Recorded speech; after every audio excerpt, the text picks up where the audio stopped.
دەسەڵاتدارانی هەرێم لە هەڕەشەی کشانەوە لە عێراقەوە هاتنە سەر وەرگرتنی 18 پۆست لە قونسوڵخانە و باڵدۆزخانەکانی عێراق لە وڵاتانی تر. ئێستا ئەوان لە بەغداد خەریکی پشک پشکێنن.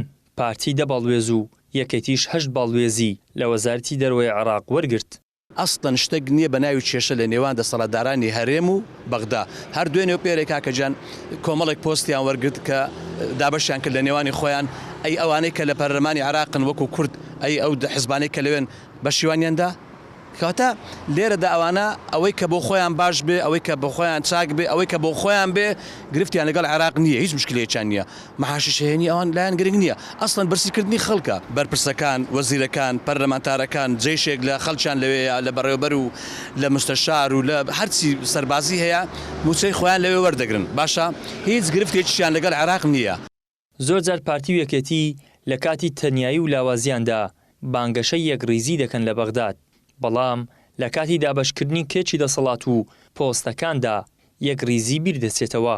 لە ئێستاشدا کاتێ 18 پۆستی گرنگ لە عێراق بەرکورد دەکەوێت، تەنها بە مافی دوو حیزبەکەی خۆیانی دەزانن و هیچ لایەن و کەسایەتیەکی شیاویش بە کورد نازانن. یەکێتی پارتی دیسان دووڕووی ئەو خیتابیان لێ بە دیارەکەوێت. ئەوان لە هەرێمی کوردستان خیتابەکەدەن کە تر بەغدا شۆڤێنیە، بەغدا مافی کورد نادە، بەغدا ناوێ کورتە بێت. کەچی لەبرا کە کاتێک پۆستەکە وەرەگرن وەلاکان وەلا ماکان هیچ باس خوازە سەر ئەوە دانیە.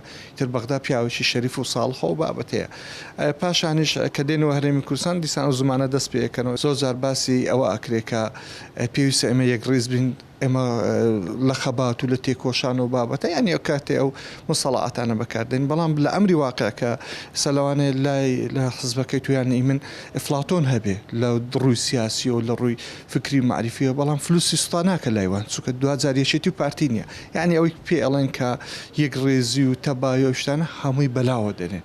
پارتی و یەکێتی لە کاتێکدا باز لە ڕووخانی عێراق دەکەن کادیرە کوردەکانیان لە حیزبەکە دەنێرنە وڵاتانی تر بۆ ئەوەی پێگەی عێراق بەهێز بکەن، بە مەژدەی سلمێنن.